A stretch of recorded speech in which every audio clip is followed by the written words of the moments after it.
Party इस बात को मानती है। पर ये तो कह रहे हैं कि भाई इस देश से वो हिंदुओं का ही सफाया करेंगे।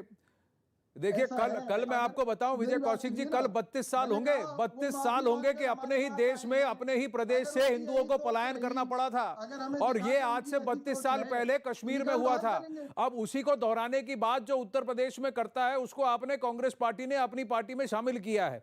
इत्तेहादुल मिल्लत काउंसिल के उत्तर प्रदेश के विधानसभा चुनाव में कांग्रेस के साथ आ गई है, ये ऐलान कहा है। लेकिन बरेलवी के मुसलमानों के धार्मिक गुरु तौकीर रजा ने यूपी कांग्रेस अध्यक्ष अजय कुमार लल्लू के साथ सोमवार को संयुक्त प्रेस कॉन्फ्रेंस में कहा कि वो उन्होंने कि वो कांग्रेस पार्टी का समर्थन करेंगे। तौकीर रजा ने विधानसभा चुनाव में अपनी पार्टी की ओर से कांग्रेस को बिना शर्त समर्थन देने की घोषणा की। मौलाना तौकीर रजा ने समाजवादी पार्टी पर जमकर निशाना भी साधा और आरोप लगाया कि अखिलेश यादव मुसलमानों के लिए बीजेपी से भी खराब है। साथ ही उन्होंने दावा किया कि वो अखिलेश यादव के हाथों में सूबे की बागडोर नहीं जाने देंगे। इस दौरान उन्होंने राहुल गांधी और प्रियंका गांधी की तारीफ भी की है। हमारे साथ इस वक्त मौजूद है तौकीर रजा साहब, आईएमसी के प्रमुख। आपने कांग्रेस के साथ गठबंधन कर लिया है। दिवाली से पहले आपकी अखिलेश यादव से मुलाकात हुई थी, क्या कुछ बातचीत हुआ था? दिवाली से पहले आपको निकलने दीजिए। मैंने उनके सामने एक प्रस्ताव रखा था कि मैं आपका समर्थन इस शर्त पे कर सकता हूं। पिछली बार भी मैं आपके साथ जब गया था, आपके साथ बैठा था, तो मैंने प्रस्ताव रखा था कि दंगा जांच आयोग बनना चाहिए। उन्होंने उस वक्त भी मुझसे वादा किया था, लेकिन नहीं बनाया। फिर पूरे उत्तर प्रदेश में दंगे, आपको याद होगा, तकरीबन हर जिले में छोटे बड़े कुल मिला के 176 दंगे हुए। मैंने कहा दंगा जांच आयोग, अभी भी मैं उनसे यही कहा। उन्होंने कहा दिवाली बाद जवाब देंगे, लेकिन आज तक जवाब नहीं दिया। मैंने प्रियंका गांधी जी के सामने इस आयोग, आपने सरकार उनका कैसे चलेगी, रोड मैप क्या होगा सरकार का, इस पर भी आपने उनसे बात? हाँ, मैंने पूछा था कि 5 साल आपने जो चलाई उसमें 176 दंगे हुए, अब दंगे नहीं हो और किस तरह आप सरकार चलाएंगे, क्या रोड मैप तैयार किया है, क्या प्रोग्राम बनाया है, वो कोई सेटिस्फैक्ट्री जवाब नहीं दे सके। इनका ढोंग, इनका पाखंड साफ नहीं दिख रहा है राकेश त्रिपाठी जी। 2009 में कांग्रेस को समर्थन दिया, फिर सपा में चले गए, अब फिर वापस कांग्रेस की तरफ आ रहे हैं। दंगा आयोग की बात करते हैं। पिछले 5 साल में तो जब दंगे ही नहीं हुए तो फिर तो इनको सीधे सीधे बीजेपी को समर्थन दे देना चाहिए था। तो इनका दंगा आयोग से तो कोई लेना देना ही नहीं है। इनका तो ये है कि भाई हमें कहाँ भाव मिल रहा है। कि अंतिम समय तक समाजवादी पार्टी के साथ बातचीत कर रहे थे, उनकी बातचीत क्यों विफल हो गई, क्या इनका लेन देन था जो पूरा नहीं हो पाया, और वो क्या लेन देन है जो कांग्रेस पार्टी के साथ इनका हो गया है, जिसके आधार पर इन्होंने कांग्रेस पार्टी को समर्थन दिया है। लेकिन मैं इतनी बात बता देता हूं, मौलाना तौकीर रजा हो या इसके अलावा इमरान मसूद जैसे लोग हो, ये मुसलमानों की नुमाइंदगी नहीं कर सकते हैं। मुसलमान इनके साथ जाने को तैयार नहीं है, क्योंकि मुसलमान जानता है कि उसको लंबे समय तक वोट बैंक बना करके ऐसे ही बहलाते रहे हैं। विजय कौशिक ये भी बता रहे हैं कि उन्होंने आकर के अपनी तौबा कर ली है अपने जो गुनाह थे नेतृत्व के सामने। अरे भाई, जब हजारों के सामने आकर के वो भड़काने का काम करते हैं, तो कम से कम मीडिया के कैमरों के सामने तो आकर के तौबा करते, कम से कम मीडिया के कैमरों के सामने आकर के माफी मांगते। लेकिन नहीं, तौबा करेंगे ये राहुल गांधी जी, प्रियंका गांधी जी के सामने, जिसकी विजय कौशिक जी आकर के नहीं, पर एक बात बताइए विजय, नहीं, ये बात तो आप कह रहे हैं, ये पर अगर मौका परस्ती नहीं है तो क्या है? तो ऐसी क्या वजह थी कि इमरान मसूद कांग्रेस पार्टी छोड़ के चले गए? अगर कांग्रेस पार्टी सबके लिए हितैषी है और इमरान मसूद अपने आप को सेक्युलर मानते हैं, तो क्यों छोड़ के चले गए? प्रधानमंत्री के यहाँ जाकर बिरयानी खाने चले गए। मोदी जी की क्या मजबूरी थी? महबूबा मुफ्ती के साथ उन्होंने सरकार चलाई। भाजपा की बगल में छुरी मुंह में राम राम है, और देश को बांटना जातिवाद में, ये इनका काम है।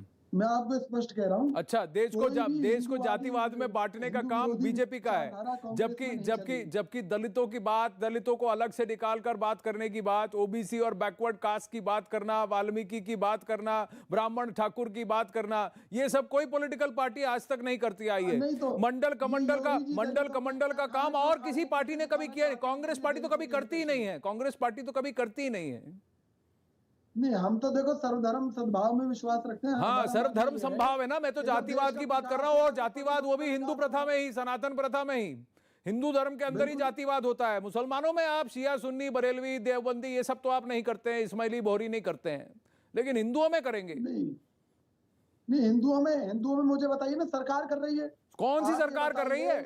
सरकार कौन सी कर रही है? कांग्रेस पार्टी ने कभी खुल के कहा है कि आरक्षण को बंद कर दीजिए? सिर्फ हैव्स और हैव नॉट्स के बेसिस पर। मैं ये कह रहा हूँ कि गरीब और अमीर, जिसके पास है और जिसके पास नहीं है, उसके बेसिस पर आरक्षण कर दीजिए। तो ये क्यों नहीं खत्म करते? कास्ट बेस्ड रिजर्वेशन हटा दीजिए। बोलिए फिर आपका, तो फिर मैं मानूंगा कि आप जातिवाद के खिलाफ हैं। जो चीज नहीं जाती वही जाती है, ये बात भी सही है। और इसको खेलने वाले सबसे ज्यादा हर राजनीतिक पार्टी है। इसमें कांग्रेस पार्टी अपने आप को दूध का धुला कहे, विजय कौशिक जी नहीं। ये तो बढ़ा रहे हैं आरक्षण को। भाजपा ने देश में आरक्षण को बढ़ाने का काम किया है। आरक्षण मांगने का काम किसने किया? आरक्षण की बात करने का काम किसने किया? उसको चुनावी दाव पेश करने का काम पहले किसने किया? समय की जरूरत थी, उस समय देश के हालात ऐसे थे, उस समय देश के नेताओं ने तय किया कि हाँ होना चाहिए, हुआ। आज अगर मान लीजिए आप मानते हैं, आनंद जी मानते हैं खत्म होना चाहिए, तो होना चाहिए। और मोदी जी की 56 इंची सरकार है। नहीं तो कांग्रेस के कितने इंच की सरकार चाहती है ये बताइए ना। कांग्रेस डंका बजाकर ये बोले कि आरक्षण सिर्फ महिलाओं का होना चाहिए और उनका होना चाहिए जिनके पास है या नहीं है। देखिए ये इस तर्ज पर कि 5 लाख रुपए से 5 लाख रुपए सालाना कोई भी कमाए, उससे ऊपर किसी को है वो आरक्षण में नहीं आएगा, जनरल कोटा में आएगा। और 5 लाख से कम कमाने वालों को आरक्षण मिलेगा, चाहे वो किसी भी जाति धर्म के हो, कोई भी हो। आनंद जी के आरक्षण देश में आर्थिक आधार पर होना चाहिए। हाँ, इसको चुनावी मुद्दा बनाइए, इसको चुनावी मुद्दा बनाइए, इसको चुनावी मुद्दा बनाइए, खुल के बोलिए। तो ये जाति का काम सिर्फ भाजपा ने नहीं, हर पार्टी ने किया है। और सबसे ज्यादा कुछ ऐसी पार्टियों ने किया है जो जब उस वक्त तो भाजपा मौजूद भी नहीं थी एज अ पॉलिटिकल पार्टी। चलिए आगे बढ़ते हैं। पर बात तौकीर रजा की बात करते हैं और मुस्लिम तुष्णीकरण की बात करते हैं। ये जो मानसिकता है ना कि मुसलमानों को बढ़ने दो संख्या में, लेकिन इनको बढ़ने मत दो सोशली, सामाजिक तौर पर, सामाजिक न्याय की बात होती है। यही पॉलिटिक्स चल रहा है अब भी। विजय कौशिक जी, देखिए, जो मुस्लिम भाई ये कहते हैं कि आबादी बढ़ाओ, वो मुसलमानों के ऊपर कोड़ है, बोझ है। क्योंकि आज मुसलमानों की इस बर्बादी का जिम्मेवार उनकी बढ़ती हुई आबादी ही तो है। अगर उन्होंने बच्चों को पढ़ाने पर, लिखाने पर और दूसरी चीजों पर ध्यान दिया होता, इतनी भीड़ ना पैदा की होती उनके मुताबिक धर्म के आधार पर, समझाइए ना, तो आज उनकी तरक्की कहाँ से कहाँ होती। मौलाना तौकीर रजा को समझाइए। मौलाना तौकीर रजा को जनसंख्या के बढ़ाए जाने पर कोई कानून के विरोध में है। मुसलमानों के बच्चे बढ़ने से तो वो तो वही बात करेगा। लेकिन मुसलमान मूर्ख थोड़ी नहीं है, उन्हें तो समझना चाहिए ना। उन्हें समझना चाहिए देश के मुसलमानों को कि मुसलमान पढ़ेगा, लिखेगा और सर्व धर्म सद्भाव से 75 साल आजादी के हो रहे हैं, उसमें से 60 साल तो कांग्रेस के नेतृत्व में सरकारें बनी है। उनकी क्या मंशा रही है वो भी दिख रहा है। आज राजस्थान में गहलोत सरकार ने क्या ऐलान किया है वो भी दिख रहा है। कौन किसके लिए कितना कर रहा है और क्यों कर रहा है वो भी दिख रहा है। कांग्रेस के साथ खड़े होते ही तौकीर रजा ने वहां पर अखिलेश यादव पर निशाना साधा है। सुनिए।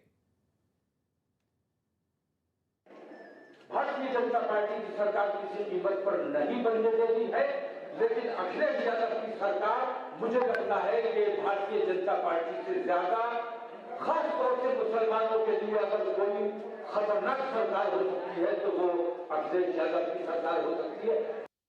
अब वहीं कांग्रेस उम्मीद जता रही है कि इत्तेहाद मिल्लत काउंसिल के साथ के अध्यक्ष मौलाना तौकीर रजा खां के साथ जोड़कर उन्हें फायदा होगा।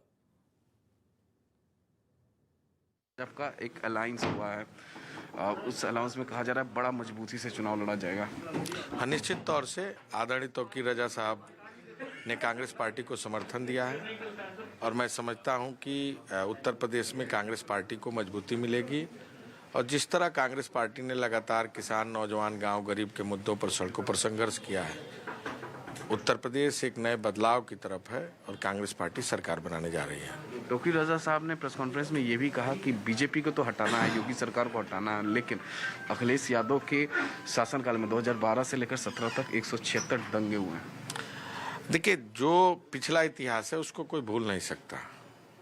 सपा और भाजपा दोनों केवल नूरा कुश्ती खेल रहे हैं।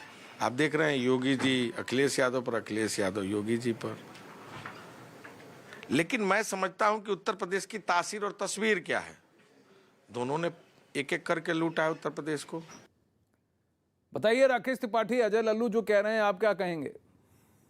देखिए, अजय लल्लू साहब अचानक कभी भी नया ज्ञान प्राप्त हुआ है, क्योंकि 5 साल पहले 2017 का जब चुनाव था ना, तो यूपी के लड़कों को ये 7 पसंद है नारा दे करके 27 साल यूपी बेहाल का नारा देने वाली कांग्रेस पार्टी भूल गई थी, अचानक स्मृति लोप का शिकार हो गई थी। और राहुल गांधी और अखिलेश यादव ने हाथ पकड़ करके एक दूसरे का लखनऊ की गलियों में घूम रहे थे, यूपी को एक साथ पसंद है। जनता ने खारिज कर दिया तो गठबंधन टूट गया और अचानक चेतना फिर वापस आ गई और फिर उनको लगने लगा नहीं ये दंगे हुए उत्तर प्रदेश में, अखिलेश यादव ने लूटा है, खसोटा है, ये फिर याद आ गया। अवसरवादी लोग हैं, इस तरह के लोग लगातार चाहे दंगाई हो, चाहे भड़काऊ भाषण देने वाले हो, समाज विरोधी हो, उन सबका साथ लेने में कभी गुरेज करने का काम नहीं करते हैं। मौलाना तौकीर रजा चाहे सीए पर आंदोलन करते समय हो या अभी हालिया उनका ये बयान हो, ये सारे बयान भड़काऊ बयान है, समाज विरोधी बयान है, हिंदू विरोधी बयान है और इन्हीं बयानों से खुश होकर के कांग्रेस के नेतृत्व ने आज उनके साथ गठबंधन करने का काम किया है और इसका खामियाजा कांग्रेस पार्टी को फिर भुगतना पड़ेगा, क्योंकि ये अब समाज को विभाजित करके, आप उद्वेलित करके, आप विभाजन की रेखाएं खींच करके आप चुनाव जीतने की कोशिश करेंगे तो ये होने वाला नहीं है। उत्तर प्रदेश का चुनाव सबका साथ, सबका विकास, सबका विश्वास और सबके प्रयास के मूल मंत्र पर होगा। मैं फिर इस बात को दोहरा रहा हूँ कि उत्तर प्रदेश में अखिलेश यादव जी के कार्यकाल में 376 नहीं 600 दंगे हुए थे और इन 600 दंगे से चाहे बरेली का मुसलमान हो, चाहे रामपुर का मुसलमान हो, मुरादाबाद का मुसलमान हो, मुजफ्फरनगर का मुसलमान हो, शामली का मुसलमान हो, ये मुसलमान भी उतना ही